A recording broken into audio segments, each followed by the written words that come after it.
Saya nggak akan lebar lagi, pasti semuanya mendengar Mas Gibran bicara. Saya cuma menyampaikan satu hal, bersyukur kepada Tuhan, cuaca cerah, pesawat bisa landing.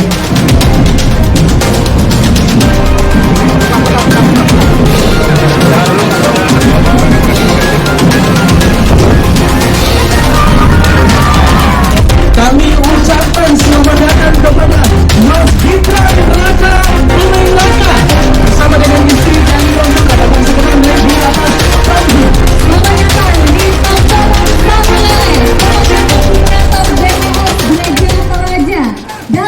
Ya, jadi kami menyapa Mas Gibran dengan sapaan Sakmaneka. Yang disampaikan Pak Ketum Kami tadi kira-kira boleh